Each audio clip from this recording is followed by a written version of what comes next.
एक मेहरारू बड़ी प्यार से और बड़ा भाव में गाती है।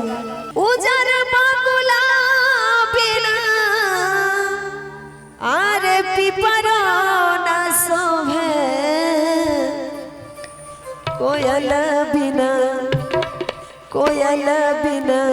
बगिया ना शोभे राजा, कोयल बिना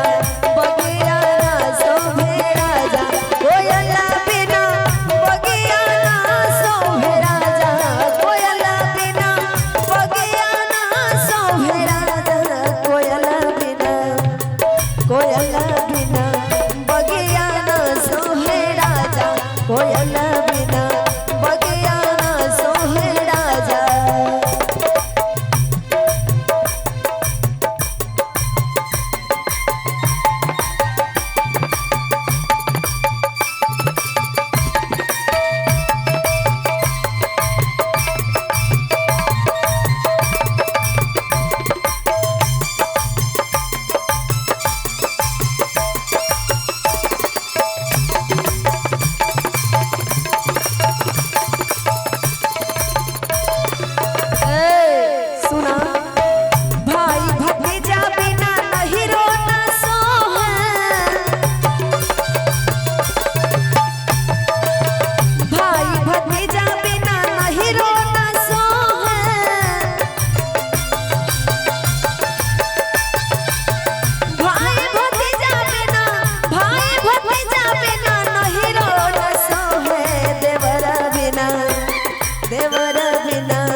ससुर बिना ससुरो न सोहे,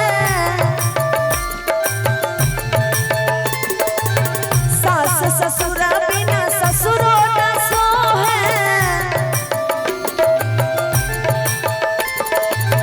सास ससुर बिना ससुरो न शोभे, बलम बिना से जिया ना शोभे राजा, बलम बिना से जिया ना शोभे राजा।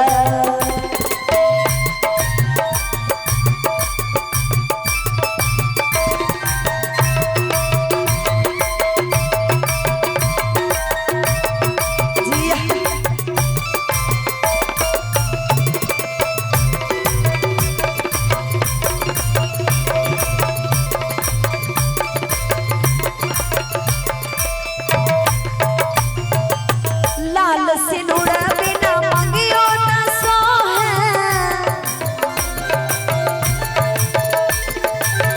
लाल सिनुर बिना मंगियो न शोभे, लाल सिनुर बिना मंगियो न शोभे, बालक बिना